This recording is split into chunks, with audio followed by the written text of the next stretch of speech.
Ya. Gracias. Sí, gracias, Joseta y Círculo TV. Buenas tardes y bienvenidos a la serie de conferencias que bajo el título Hacia una Europa Federal tendrá lugar durante las próximas 9 semanas. El tema de hoy es sobre el federalismo centrípeto, que correrá a cargo del doctor Leo Klinkes, de Alianza Federal, al que ya conocen ustedes y no necesita introducción.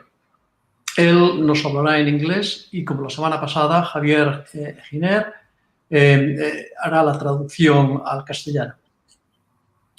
Good evening and welcome to the lecture series entitled Towards a Federal Europe that will take place over the next 9 weeks. Today's topic is focused on centripetal federalism, which will be delivered by Dr. Leo Klinkes, President of the Federal Alliance, who doesn't need any introduction. But last week he will speak in English and Javier Giner will do the translation in Spanish. Leo, you have the floor. Go. Thank you. Can I have the first slide?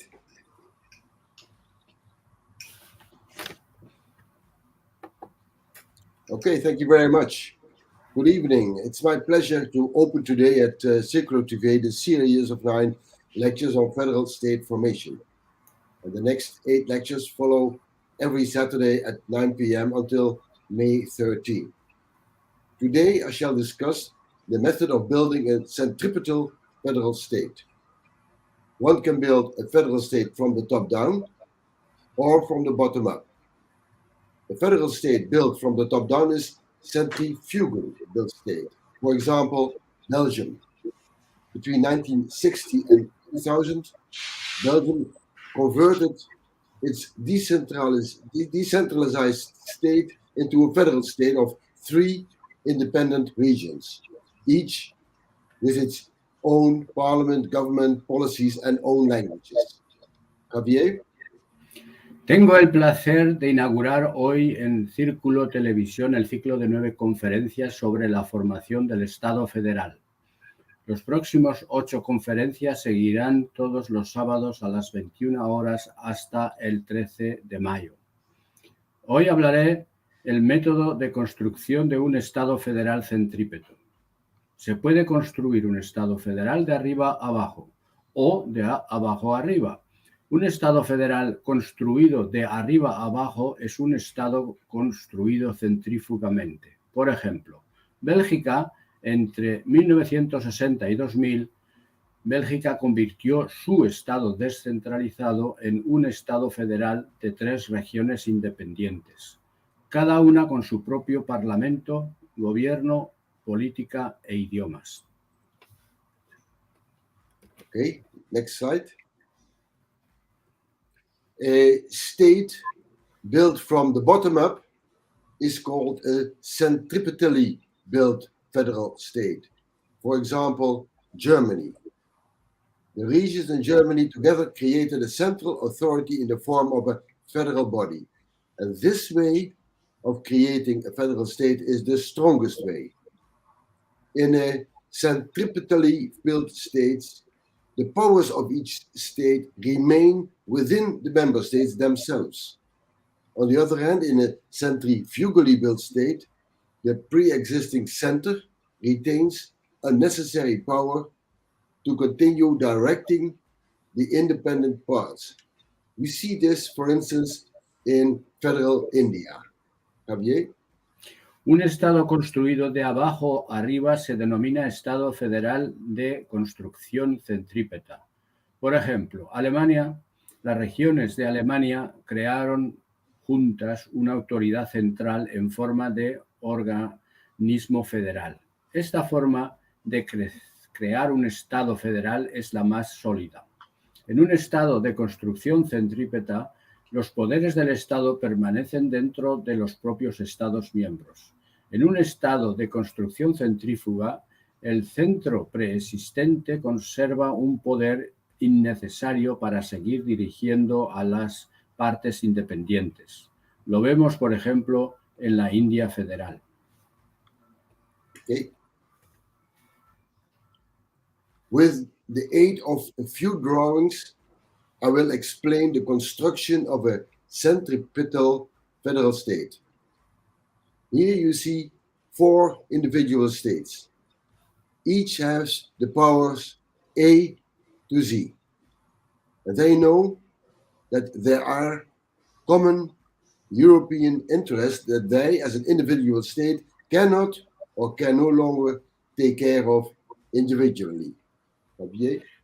Con la ayuda de algunos dibujos explicaré la construcción de un Estado federal centrípeto. Aquí se ven 4 estados individuales, cada uno de los cuales posee las competencias A hasta Z. Saben que hay intereses europeos comunes de los que ellos, como Estado individual, no pueden o ya no pueden ocuparse individualmente. Important common European interests are, for instance, a common European defense policy and defense force, a common European foreign affairs policy, a common European economic policy, a common European immigration policy, a common European climate policy, a common European currency and banking policy. It is important to note here that a set of common European interests is exhaustive, is limitative. In Germany, this is called the Kompetenzkatalog.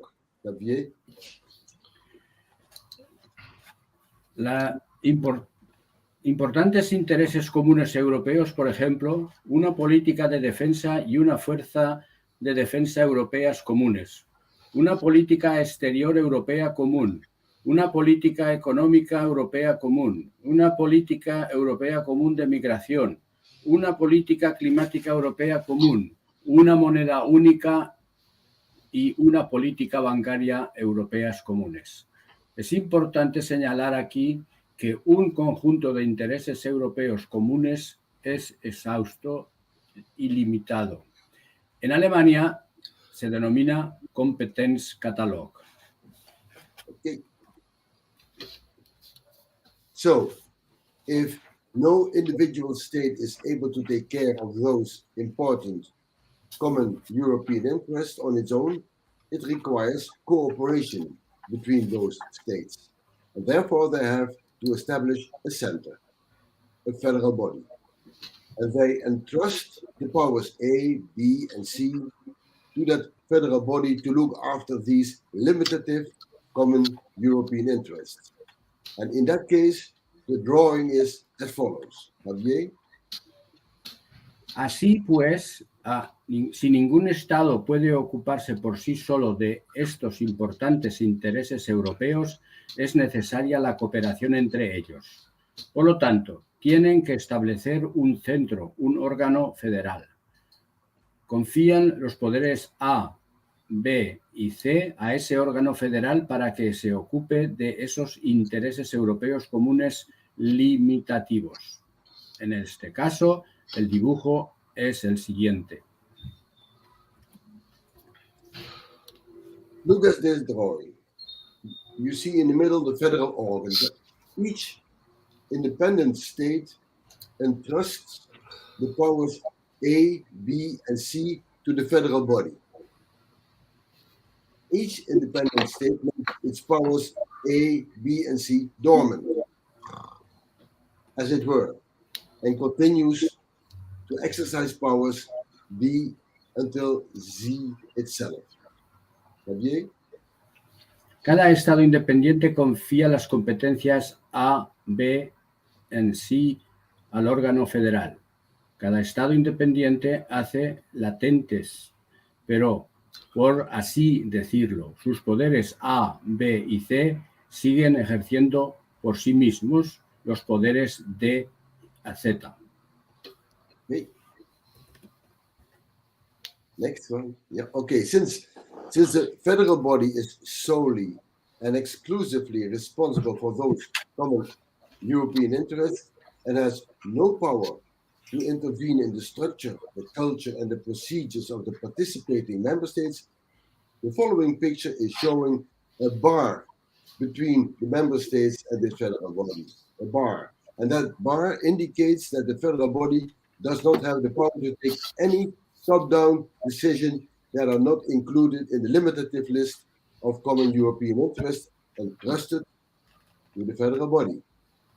Any decision that does not fall within the policy area of the limitative list of common interests needs the bar and bounces back. The reverse is also true. States cannot simply demand that the federal body does something that is outside their list of interests. See the bar in the drawing. Dado que el órgano federal es el único y exclusivo responsable de esos intereses comunes europeos y no tiene poder para intervenir en la estructura, la cultura y los procedimientos de los Estados miembros participantes, la siguiente imagen muestra una barra entre los Estados miembros y el órgano federal, que indica que el órgano federal no tiene poder para tomar ninguna decisión de arriba a abajo, que no esté incluida en la lista limitativa de intereses comunes europeos, confiada al órgano federal. Cualquier decisión que no esté incluida en un ámbito político de la lista limitativa de intereses comunes se encuentra con esa barra y rebota.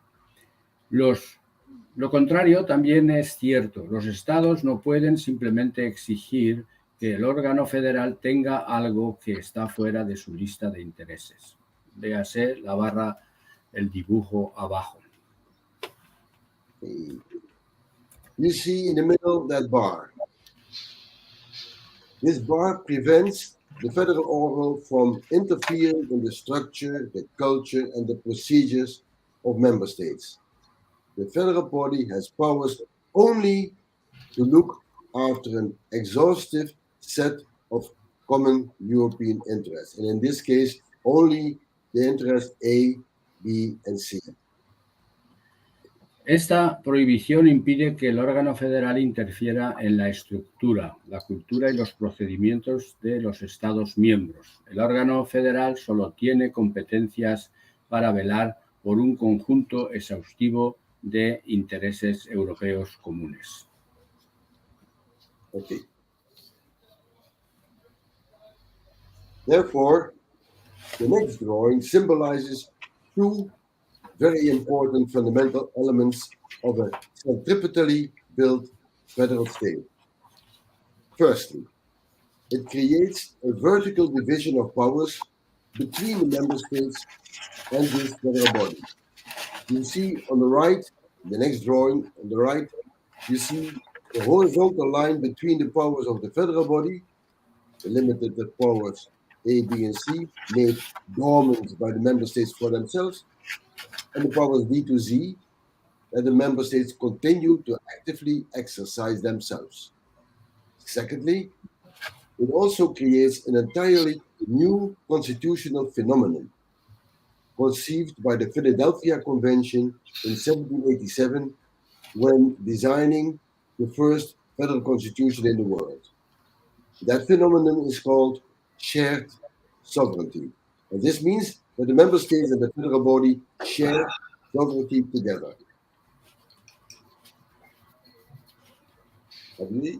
Por lo tanto, el siguiente dibujo simboliza dos elementos fundamentales muy importantes de un Estado federal centrípeto.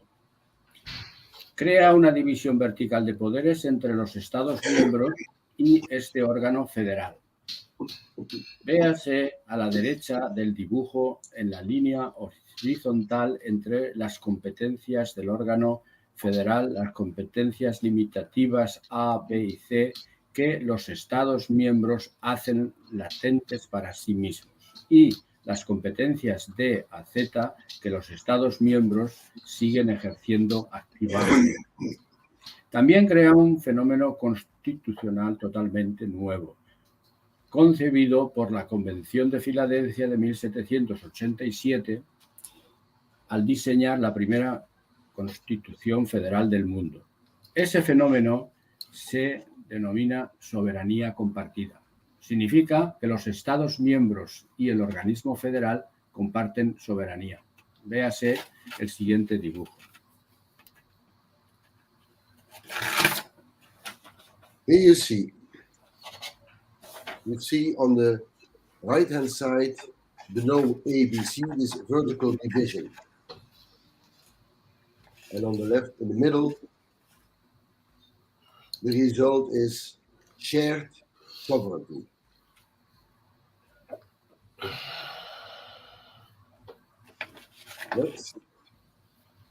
Next slide. Okay.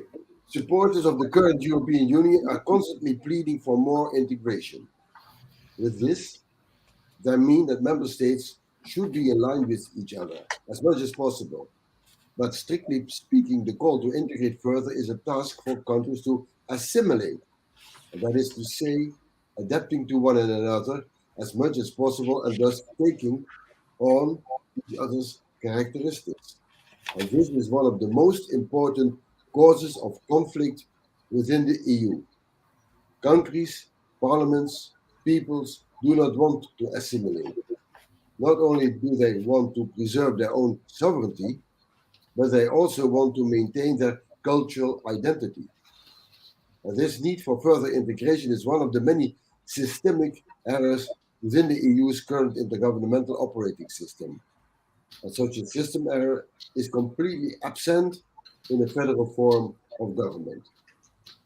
Does this mean that the concept of integration is not relevant at all? No. It is certainly relevant if you know where exactly in the federal system this relevance applies.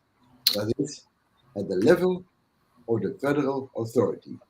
Javier? Los partidarios de la actual Unión Europea abogan constantemente por una mayor integración. Con ello, quieren decir que los Estados miembros deben alinearse entre sí en la medida de lo posible. En sentido estricto, el llamamiento a una mayor integración es una tarea de asimilación de los países, es decir, adaptarse los unos a los otros es la medida de lo posible y asumir así las características de los demás. Esa es una de las causas más importantes de conflicto en la Unión Europea. Los países, los parlamentos y los pueblos no quieren asimilarse, no solo quieren conservar su propia soberanía, sino también su identidad cultural. Esta necesidad de mayor integración es uno de los muchos errores sistémicos del actual sistema de funcionamiento intergubernamental de la Unión Europea. Este error de sistema está completamente ausente en una forma de gobierno federal. ¿Significa esto que el concepto de integración no es relevante en absoluto? Desde luego que es relevante si se sabe exactamente en qué parte del sistema federal se aplica esa relevancia. Es decir, en el nivel de la autoridad federal. Véase el siguiente dibujo.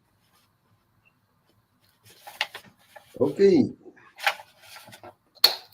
Only at this level of the federal body do the various national policy issues merge into a common European policy towards common European interests. So above the bar, there is integration. Under the bar, below the bar, there is no integration at all, no assimilation. All member states remain as they are, the monarchy, the republic, the federation, and so on. So below the bar, the member states, there is no integration in the sense of assimilation. Each country retains the constitutional and institutional organization of the state and its cultural identity. Okay? Javier? Yeah. Okay. This concludes the first lecture of the 9 lectures of the Federal Alliance of European Federalists, and I hope this clarifies why and how a federal state should be developed from the bottom up, centripetally. If you would like to get more information and support, and to support our Federal Alliance and thereby also our partner Vote Europe, which is as a transnational political party striving with us for Federal Europe, please read the book that we published in September 2022. It contains a centripetally democratic federal constitution for Europe, designed between October 2021 and March 2022 by the Citizens Convention of our, Citizens Convention of our Federal Alliance. Just open up our website, www.faf.eu, where you see the pop-up of the book. And for more information about the board and the agenda, see the link that leads you to more information of our portfolio. Finally, you might enjoy, after this slide, watching the flyer on the next page. Javier? Con esto concluye la primera de las 9 conferencias de la Alianza Federal de Federalistas Europeos. Espero que esto aclare por qué y cómo debe desarrollarse un Estado federal de abajo arriba centrípetamente. Si deseas obtener más información y apoyar nuestra Alianza Federal y con ello también a nuestro socio Volt Europa, que como partido político transnacional lucha con nosotros por una Europa federal. Lea el libro que publicamos en septiembre del año 2022. Contiene una construcción federal democrática centrípeta para Europa, diseñada entre octubre de 2021 y marzo de 2022 por la Convención Ciudadana de nuestra Alianza Federal. Basta con abrir nuestra página de la web www.faf.eu para ver las ventanas emergentes del libro. Para más información sobre nuestro junta directiva y la agenda de actividades en 2023, consulte la cartera de la Federación de Alianza Europea de Federalistas. Por último, puede que le guste ver el flyer en la página siguiente. Y para ponerse en contacto, envíe el correo electrónico administrations@faf.eu. Okay, there's the flyer. You might enjoy that, and I think Javier can get more information later on this beautiful flyer. But this is, as far as I understand, the end of this lecture. I have a question for Manuel, the moderator. Manuel, can you hear me? Sí, muchas gracias, Leo. Can I ask you a question? Sí, un momento. Pasamos al periodo de preguntas y, bueno, ya tenemos algunas preguntas en el chat. Permitidme que empiece preguntando a Leo. El doctor Klinkes ha presentado argumentos muy sólidos en favor de un federalismo centrípeto, pero para que la Federación Europea pueda funcionar bien, ¿cuáles serían las competencias políticas mínimas que se habrían de transferir de los estados a la Federación? Leo, you have made very strong arguments in favor of a centripetal federalism. But for the European Federation to function well, what would be the minimum political powers needed to be transferred from the states to the Federation? The powers are connected to the interest. So the member states who would like to make a federation from the bottom up have to decide which common European interest do we entrust to the federal body. And there, at that moment on, the powers to deal with those interests, 1, 2, 3, 4, 5, 6, the powers is on that level. That's it. Okay. Next, we have a very interesting question from José Honorio. José Honorio pregunta que la fuerza conjunta de la Federación seguiría subordinada al mandato de la OTAN. I translate for you, Leo. I see the question. The Federation of Armed Forces remain subservient to NATO's mandate? No. Yeah, I have, that was my question. I've seen the chats, and I know enough Spanish to understand that the question is if a European Federation, if that would be subordinate to the mandate of OTAN. Not at all. There's nothing to do with that. Nothing to do with that. On the other hand, if you have a European common defense, then that would be one common European interest. And the power to deal with that is then on the federal body. But OTAN has nothing to do with the federation. Shall I do the next one? Is a very interesting one on the fiscal union. Did you see that? Se creare un modello fiscal común? The answer is yes. Yes, but Moses Marinho Sanchez Jr. is one of the lecturers in, I think, 3 or 4 lectures down the road who will speak about European banking, European fiscal union. So when the person when Mr. Honari can wait some weeks, Moses Marinho Sanchez will deal with this question. There will be a fiscal union within a federal state. I see. Leo, shall I translate, because you are answering the questions directly, but you don't let me time to translate. Okay, yes, sorry. So then about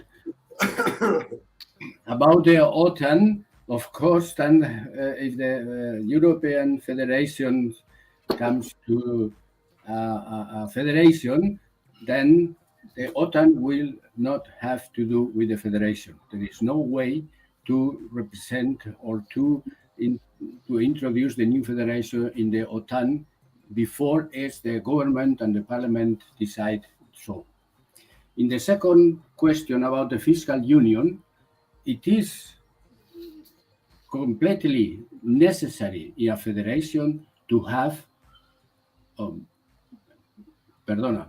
no, ahora me he equivocado de la traducción. En el tema de la fiscalidad, no hay ninguna posibilidad de que los estados sigan manejando los presupuestos de sus estados y luego entregar una copia a la Unión Europea. En una federación, la federación tiene un gobierno y el Ministerio de Finanzas es el que hace el presupuesto para el ejercicio siguiente. Por lo tanto, habrá una fiscalidad única en toda la federación.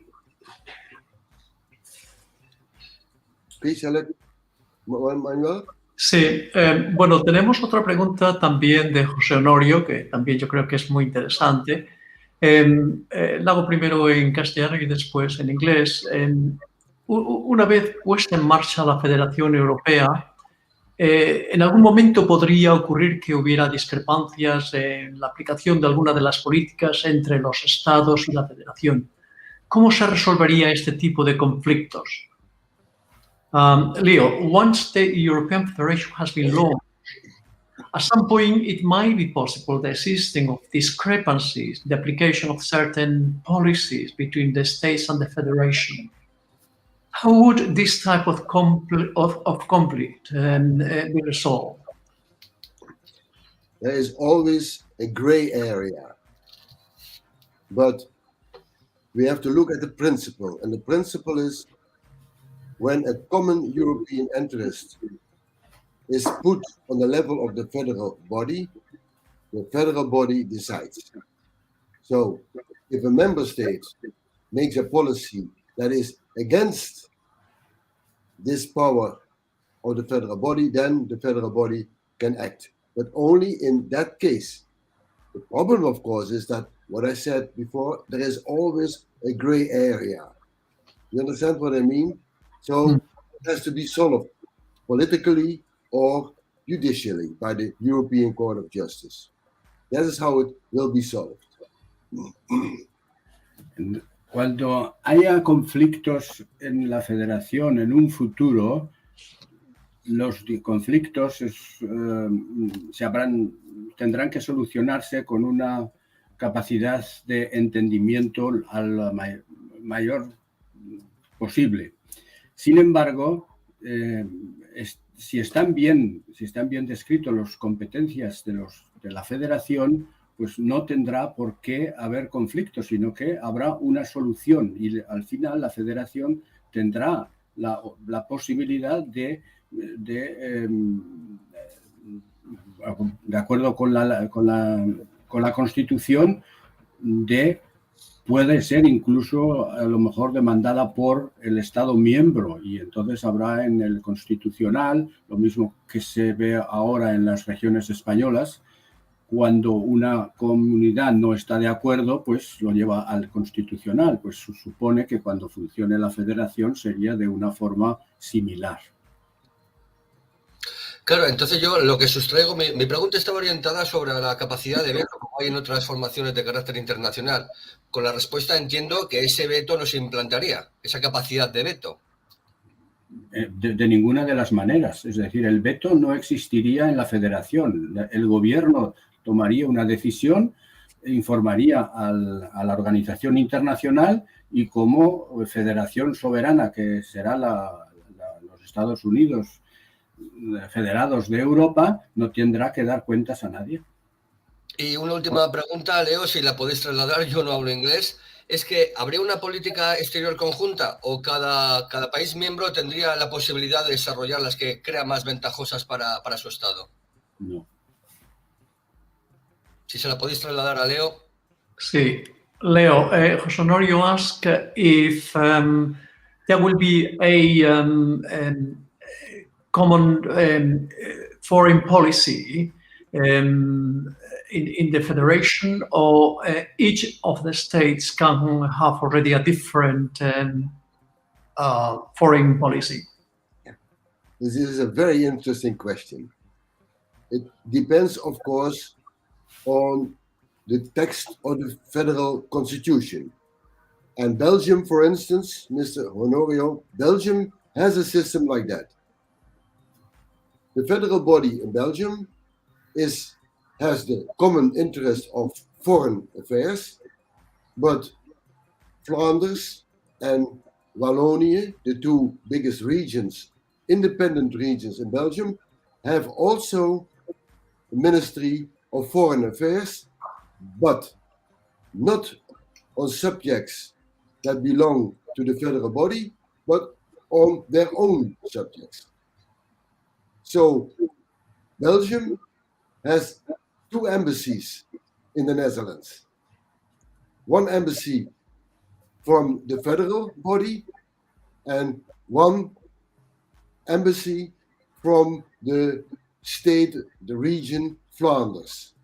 So two different embassies, but the embassy that belongs to the federal body is about the common European interests, and the embassy of Flanders is about what happens in Flanders. So there's this bar, you understand? It's a very nice system. Creo haberle entendido que estaba abogando por una embajada que representase a todos los Estados miembros. Mi nivel de inglés es muy escaso. ¿No iba por ahí? No.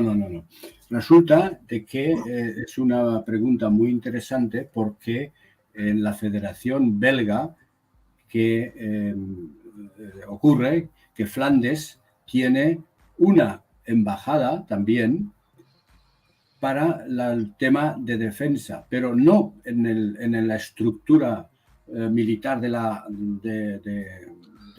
los asuntos exteriores, sino una especie de competencia en la forma de llevar a cabo los cometidos que tiene Flandes. Pero digamos que todo lo que, no sé, por compararlo con las regiones de España que han pretendido abrir también embajadas o representaciones consulares fuera de España, pues ha habido conflictos. Y bueno, pues aunque Cataluña pues ha gastado dinero de los presupuestos, pues aunque no es el País Vasco, sí tiene también representación en la Unión Europea, pero son conflictos que al final hablan la región correspondiente con el Estado central y al final se impone el Estado central. Con lo cual, en una federación habría esa forma de negociar para que diga, oiga, usted tendrá su oficina, usted va a trabajar todos los temas que sean organizativos, pero los temas ejecutivos para poder enviar tropas al extranjero los tendrá el gobierno central. Es decir, hay ciertas preguntas o ciertos temas en la federación, también en Estados Unidos, que tienen que andar de puntillas para que cada uno siga manteniendo sus competencias. Pero bueno, en definitiva, al final es la federación la que gobierna en el exterior, en representación en todos los escenarios internacionales. Con lo cual, se supone que si en Bélgica han mejorado desde el año 60 hasta el 2000 en el sistema de federación, y justamente ahora que viajo mucho por Bélgica, pues hablamos de esos temas, y bueno, pues la gente está contenta, se rige cada pueblo, cada cultura de acuerdo con sus necesidades y conviven perfectamente. Yo veo escrito en 2 idiomas en los autobuses y en la calle y en los restaurantes, y todo el mundo está orgulloso, y en el autobús. Es decir, es un multifruticultural impresionante, pero si la gente es feliz, pues viva la federación, viva la felicidad. Los que no somos felices en sitios donde se quiere pero no se puede. Autonomía sí, pero federación no. Pues no, eso no funciona. Bien, ese es un tema, Javier, que posiblemente tú abordarás en una de las conferencias, y tendremos también un debate rico en ese aspecto. Hay otra pregunta. Yo tengo una pregunta para Leo. En un federalismo centrípeto, la transferencia de competencias de los Estados a la Federación Europea debe ser la misma para todos los Estados, o el grado y tipo de competencias a transferir dependería de los Estados. I translate this to Leo. In a centripetal federalism, the transfer of powers from the states to the European Federation must be the same for all the states, or the degree and type of powers to be transferred should depend on the states. Can you repeat it again? Because I did not understand the question. Okay, I repeat that. Yeah. In the transfer of powers from the states to the European Federation in a centripetal federalism should be the same for all the states, or the degree and type of powers to be transferred should depend on the states. All the same. It's cooperation. They say climate, defense, foreign affairs, we cannot deal with that only ourselves. So we entrusted it. It is not transferring. It is entrusting, because the powers A, B, and C stay with the member states, but they are dormant. If the federal body is not handling correctly the common interest, then the member states can take it back. So it is all or nothing. They give everything within one common interest to the federal body to take care of that. Entonces, it's clear? Can you translate to everybody, Javier? So, en definitiva, cuando los Estados Federados de Europa sean creados, habrá unas competencias que de común acuerdo tendrán que ceder todos los Estados a la Federación. Por ejemplo, en el tema de defensa no puede haber una excepción. Todos los Estados tendrán que transferir esa. En el tema fiscal, exactamente lo mismo.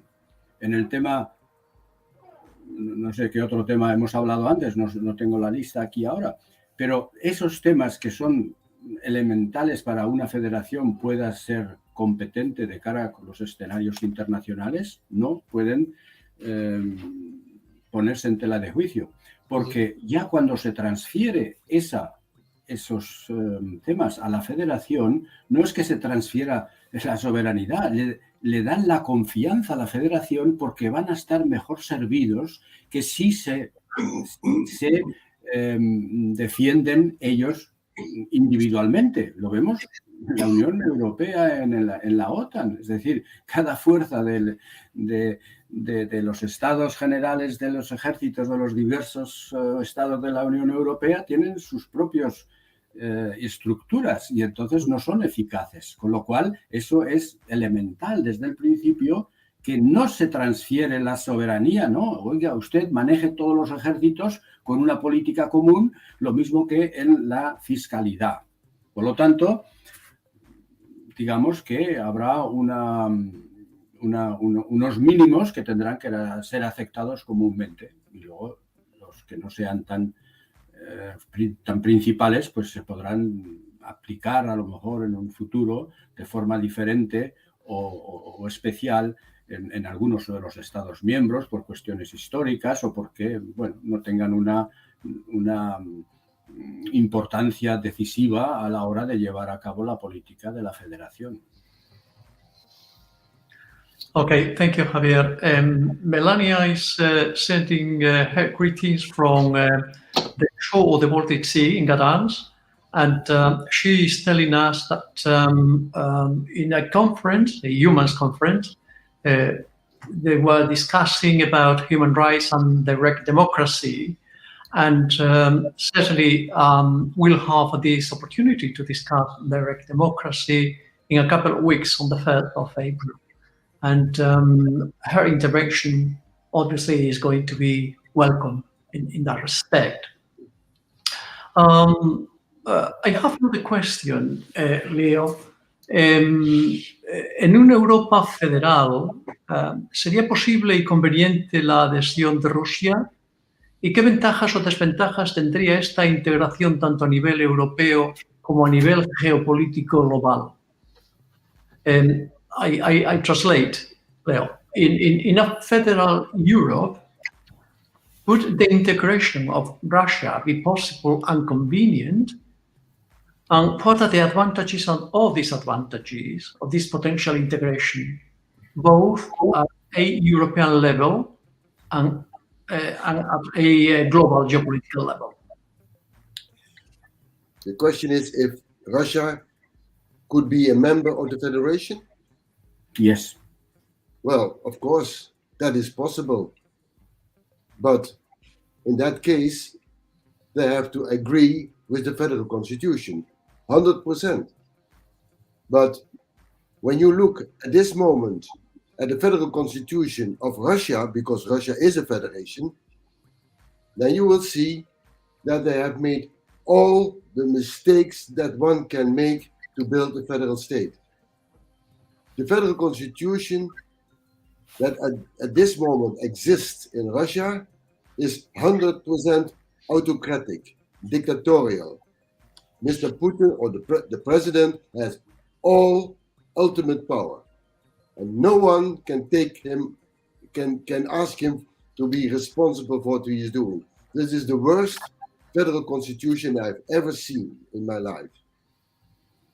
But the Russian people decide to enter a federation, a European federation. There's no problem at all if they sign the federal constitution. La pregunta también es muy interesante porque Rusia podría ser potencialmente miembro de los futuros Estados Federados de Europa. Lo que pasa que actualmente, con los acontecimientos que se han desarrollado, se ha demostrado que la Federación Rusa ha cometido todos los errores posibles que puedan cometerse en este mundo que tenga una constitución federal. Con lo cual, no hay perspectivas que en la actual situación Rusia pueda integrarse en la Federación Europea, pero sí que puede integrarse si una vez los ciudadanos rusos deciden en un referéndum votar por adherirse a la Federación Europea, porque solamente hay que firmar la Constitución Federal, es decir, y tal como lo tenemos planificado. Una vez que se haya realizado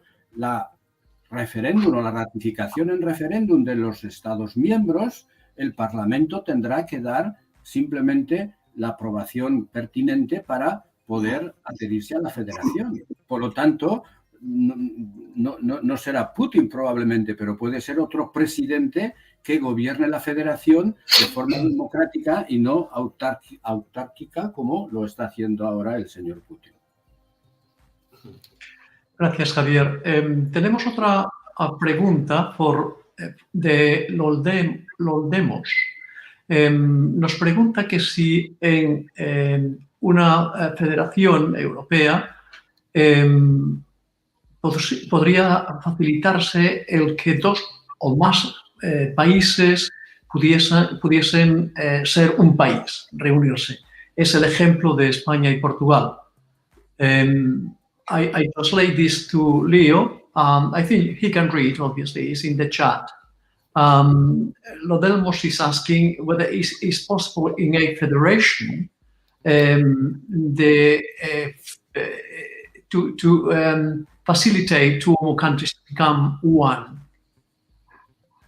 Yes, of course. That's not a problem. I see the chat, Spain and Portugal can be one country if they wish to do that. The federation as such does not impede that, no problem. And the other thing also, one can create within one state, one can make a split, one can split a state. Let's say, no, I'll forget about it. It's maybe too difficult now. But, okay, so then, referente a la pregunta si pueden dos Estados miembros de la Federación convertirse en uno, puede hacerse perfectamente. Es precisamente lo que premia en las federaciones que los mandatarios, por referencia o por encargo de la soberanía popular, pues tienen que llevar a cabo esos pasos. Es decir, no me puedo imaginar que el gobierno de Portugal y el gobierno de España, porque quieran, se haría una federación, ¿no? Habría que poner primero a referéndum para ratificar que queremos ser un Estado federal dentro de los Estados federados de Europa. Yo he visto nacer en Suiza el cantón número 25, que es el de Jura, el cantón de Jura. Entre los años 70, 80 y 85 se desvinculó de Berna y nació un Estado independiente dentro de la federación. Pero puede ocurrir lo contrario, como hemos comentado con el caso de España y Portugal, por ejemplo. Es decir, la federación tiene todos los límites, pero tiene que ajustarse a la Constitución federal y el gobierno del respectivo Estado pues tendrá que respetar la voluntad popular, que en una democracia directa como tendremos en la futura federación, pues será muy fácil de decidir. Ya no serán los políticos de turno, sino que será una política mucho más directa, mucho más, es decir, mucho más importante, porque los ciudadanos estarán al corriente de lo que quieren en sus respectivos estados y en la federación. Voy a formularle una pregunta a Leo, si me la podéis traducir. Actualmente los diferentes estados tienen diferentes rangos de deuda exterior. ¿Esa deuda se unificaría o cada estado miembro mantendría la propia?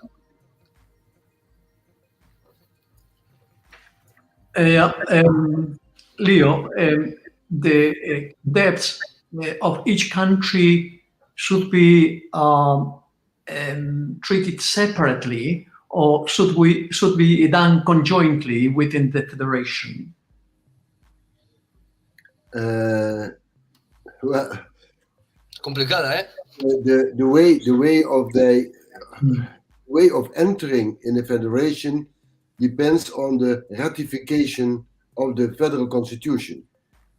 So each entity, each state, the people of each state have to ratify, so to sign the federal constitution. And they can do that together on one day, but they cannot do it also in weeks or months. In the United States in 1787, It took 1.5 years for the 13 independent colonies, the independent new states. It took 1.5 years before all the states had signed the constitution. Well, I think por lo que está previsto en la Constitución para los Estados Federados de Europa, una vez que se hayan integrado, afirmado la Constitución para adherirse, automáticamente esas deudas serán asumidas por la Federación. Okay. Manuel? Following the previous question, Miguel Ángel is making a comment. He said that he thinks that it would be better to create mini federations within the federation rather than to have a federation, a fusion of the countries, Portugal and Spain, for instance. Yeah. Well, Portugal and Spain could become a federation, no problem at all.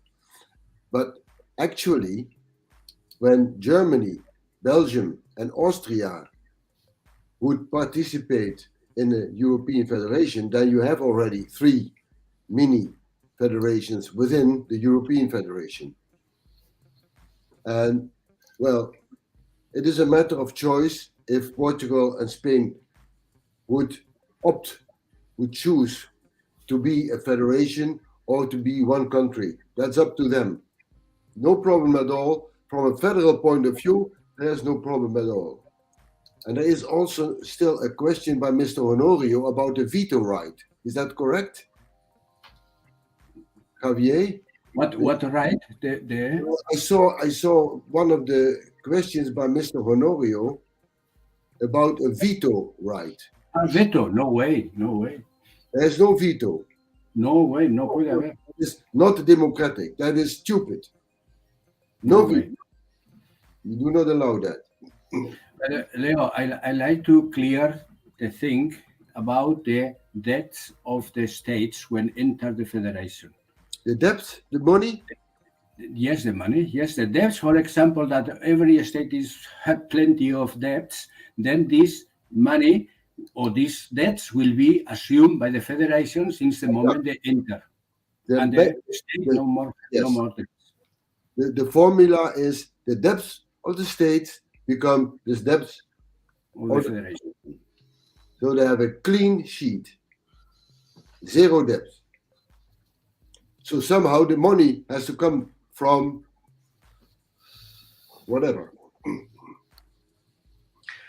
Bien, gracias Leo. Javier, hay una serie de preguntas que yo creo que son bastante interesantes. Empezamos por la primera.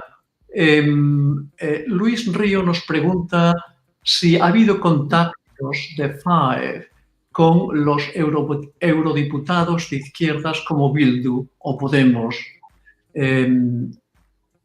Leo, the question from Luis Rios is whether FAEF has contacted the deputies in Europe from parties on the left, like Bildu or Podemos in Spain.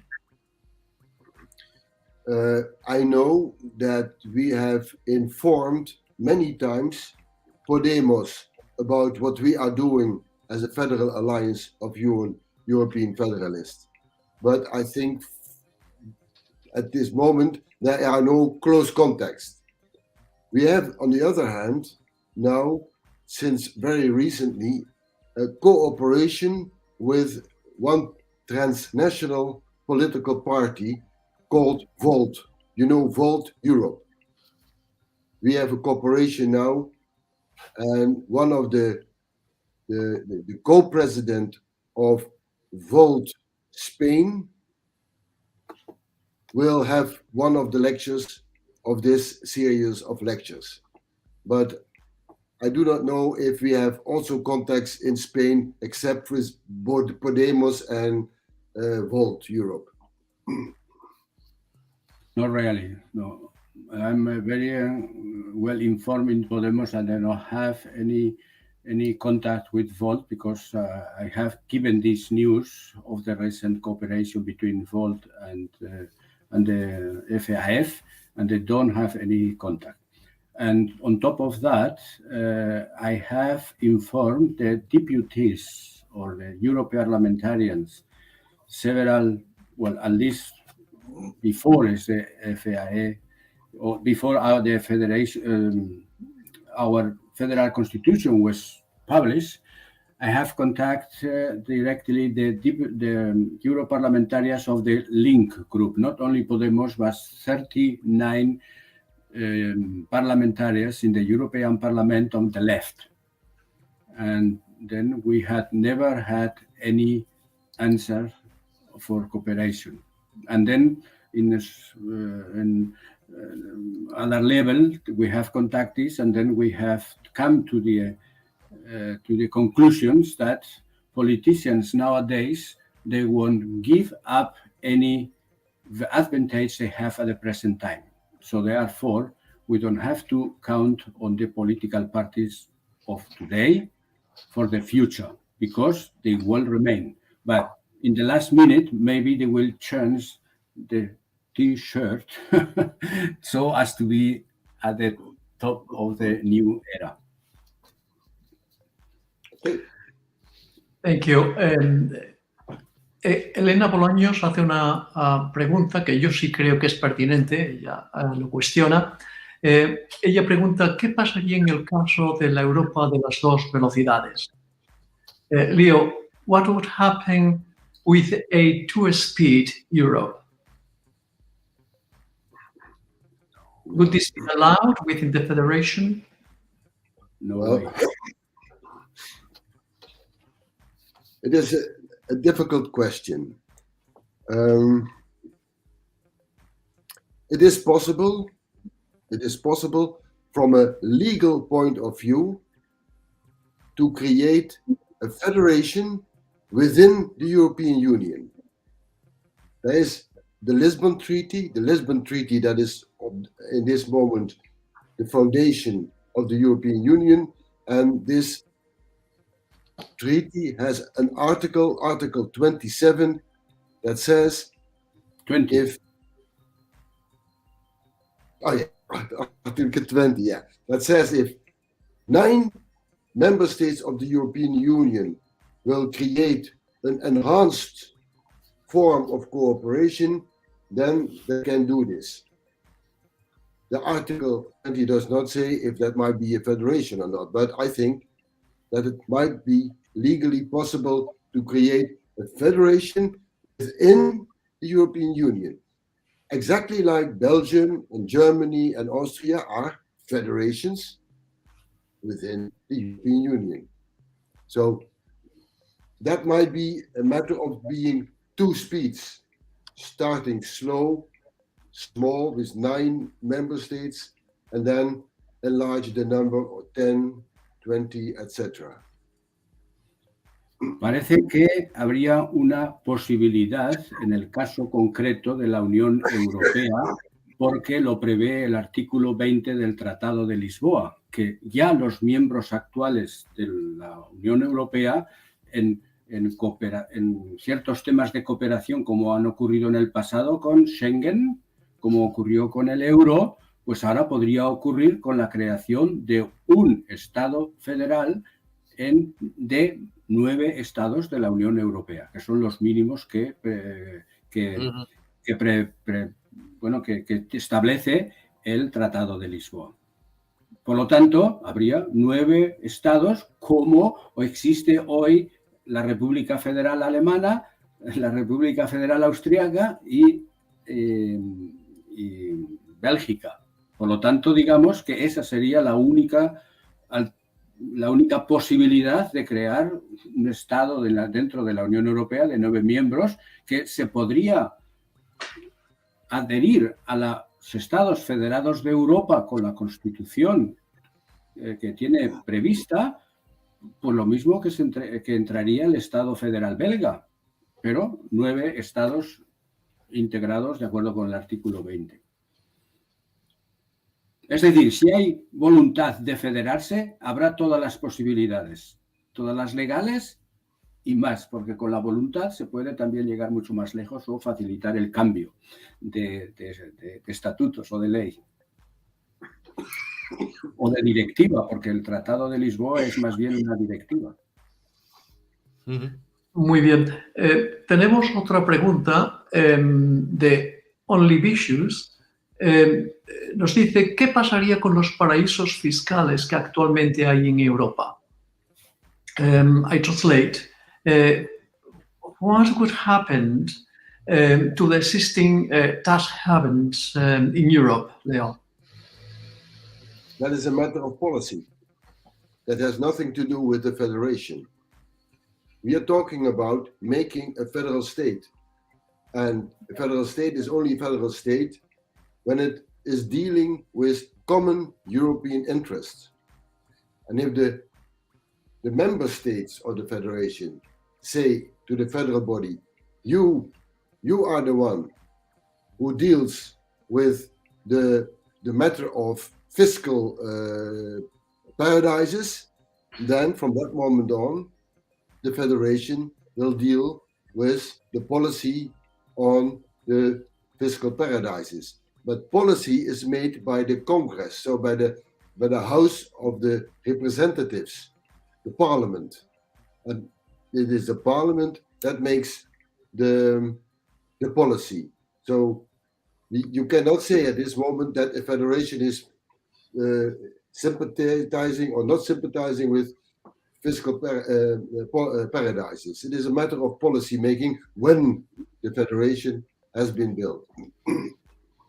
Entonces, los paraísos fiscales no forman parte de la Constitución en un principio, pero luego el Parlamento podría legislar acerca de este punto, cómo debe de contemplarse los paraísos fiscales en el futuro, cosa que actualmente con la Unión Europea no se han podido ni terminar con los que hay dentro de la Unión Europea.